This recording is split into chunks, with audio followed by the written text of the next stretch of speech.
Dans ce chapitre, nous allons aborder les régimes de retraite complémentaires. De quoi s'agit-il ? Le régime de retraite complémentaire, comme son nom l'indique, est complémentaire au régime de base de retraite de l'URSSAF. Ils sont gérés par deux caisses, l'AGIRC et l'ARCO, qui ont fusionné au 1er janvier 2019.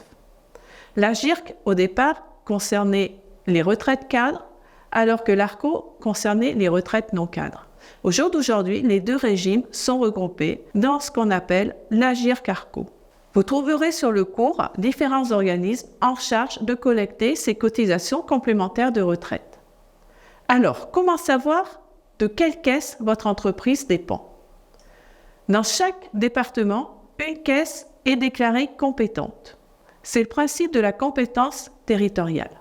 Il existe des exceptions à cette compétence territoriale pour certaines catégories particulières de collaborateurs. Par exemple, les VRP, les intermittents du spectacle, ont leur propre caisse de retraite complémentaire.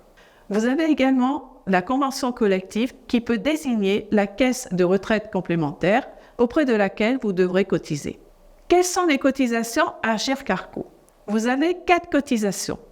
Donc les cotisations de retraite complémentaire à proprement parler, une contribution d'équilibre général appelée CEG, une contribution d'équilibre technique appelée CET et enfin l'APEC, l'Association pour l'emploi des cadres.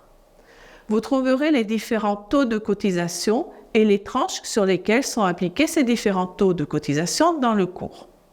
Sur le bulletin de paye, vous retrouverez ces cotisations sous l'intitulé « Régime complémentaire AGIRC-ARCO ». N'oubliez pas de rajouter la cotisation APEC et la cotisation DC des cadres. En ce qui concerne les déclarations, la déclaration AGIRC-ARCO se fait comme pour l'URSSAF à travers la DSN. Donc là encore, la périodicité et les paiements dépendent du nombre de vos collaborateurs. Vous trouverez un état détaillé dans votre cours. La mise en place du CET est facultative. Si une entreprise met en place un CET, ce dernier vous permet de convertir vos jours de congé que vous n'auriez pas pris en épargne.